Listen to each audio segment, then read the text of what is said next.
Hello, it's almost June, which means it's almost time for the mid-year freakout tag. Almost. But I wanted to do it now. So here we are, mid-year freakout tag, it's time. I have the questions linked in the description of this video if you want to play along, if you want to follow the questions and answer for yourself in the comments as we go through.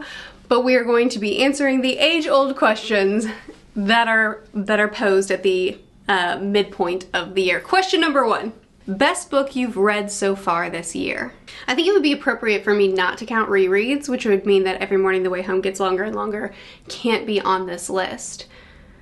So I have to decide. Boy, this is tricky. It would be between Lost in a Good Book, Ordinary Men, or The Spider Key. So do I want it to be a nonfiction or a sequel? I think as far as most memorable, the one that's gonna stick with me the longest and make me think never-endingly, it would be Ordinary Men. But as far as the most enjoyable book that I've read this year, it would be Lost in a Good Book. So what are we gonna do here? Let's go with Lost in a Good Book. That feels like, that feels good to say. Oh no, question number 2, best sequel you've read this year. Why would you just assume that the sequel isn't the best? Why would you assume that only first books could be the best? Fine, Ordinary Men could be the answer to number 1. We'll make Lost in a Good Book the answer to number 2. Or if we need a follow-up, then we would say The Spider Key. We're doing great. Question number 3. New release you haven't read yet but want to. That's a great question. My most anticipated new release of the year, I did read. It was My Friends by Frederick Bachman. I got a spoiler-filled vlog.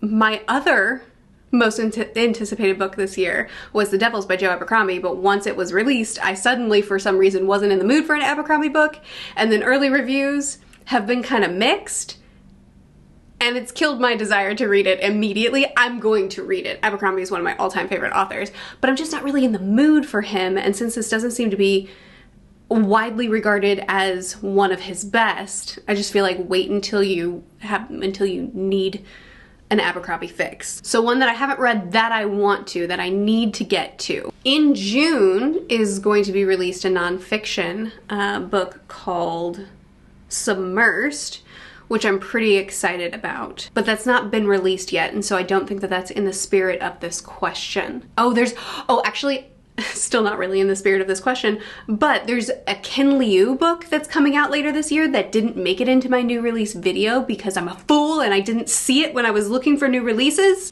All That We See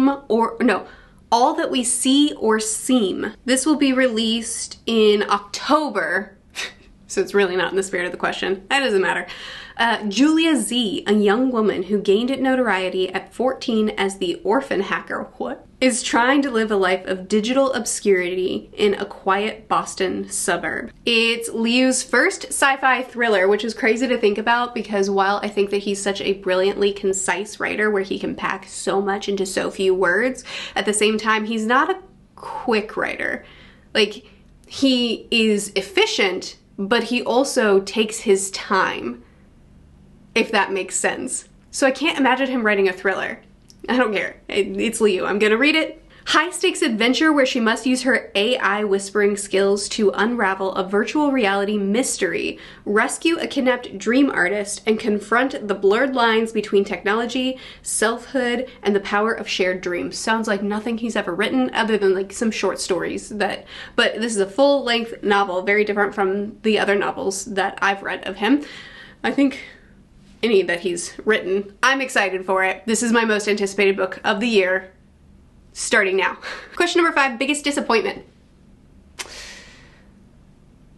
Well, the fact that nothing immediately leaps to my mind is probably a good thing. I think I'll go, shucks, I don't know. It's tough because most of the books that I didn't love were books that I didn't expect to love.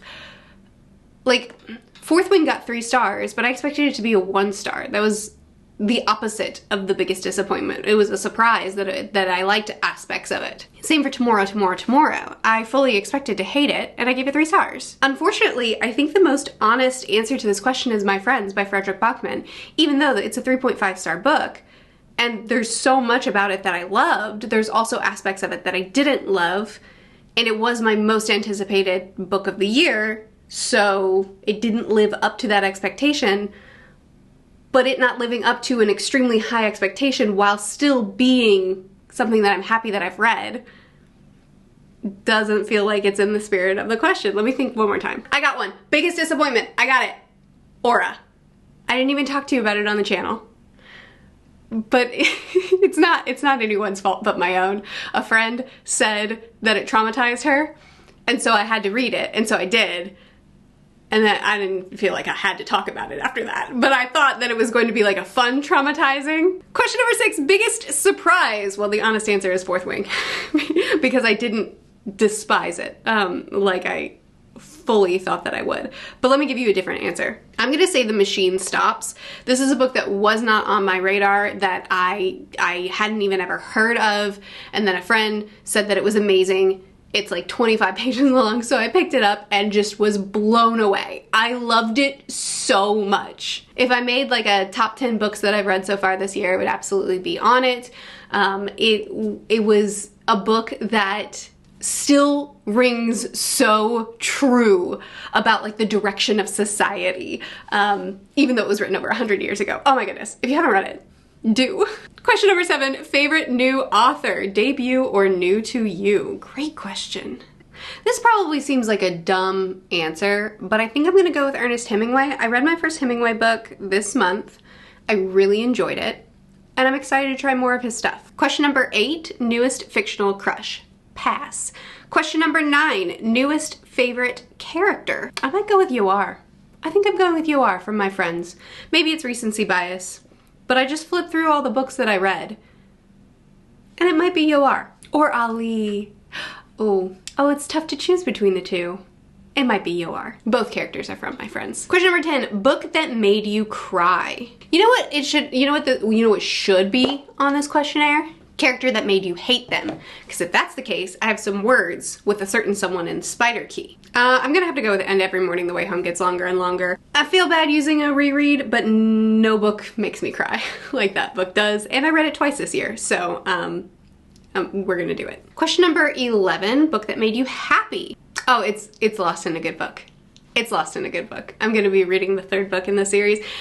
Every book in this series so far, which has been 2, have made me unreasonably happy. I'm gonna be reading the 3rd book in June. I'm so excited. Question number 12, most beautiful book you've bought so far this year. Have I bought a book this year? I don't believe I've bought a book this year, unless audiobooks count. I have used some Audible credits. Okay, we're just gonna adjust it to most beautiful book I've read, but most beautiful cover of a book that I've read this year.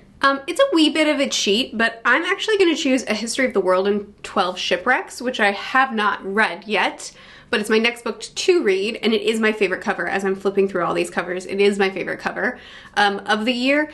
It's just someone diving underwater with a shipwreck in the foreground, but I'm very basic and very predictable. Question number 13, what books do you need to read by the end of the year? Well, I'll be continuing with Malazan very soon. I've made plans for it. I'm pretty excited. So at the very least, I'll be reading book 9 this year, if not completing the series. We'll see. I will for sure be reading The Venus Underground, which is another Vandermeer. I would love to complete Vandermeer's catalog of fiction books this year. I've taken a wee bit of a break with him, but I've read most of his books so far. I only have a couple left, and I'd like to just go ahead and close out his bibliography this year. Oh, and he just announced that he's gonna have another Annihilation book, or I don't remember what the series is called. Doesn't matter. It's the Annihilation series. So I'm gonna have more Vandermeer to be reading pretty soon, which I'm really excited about. And I definitely want to start Dungeon Crawler Carl series this year as well. And I think I will be pretty soon here. I think Malazan is the correct answer. I should have stopped at Malazan. Malazan! Oh, and that was the last question of the tag. Okay, well, we're done now. Thank you for watching this and for going through these. As you can tell, I planned this out very thoroughly. If you did play along and answer the questions alongside, please post them in the comments. I would love to read through them.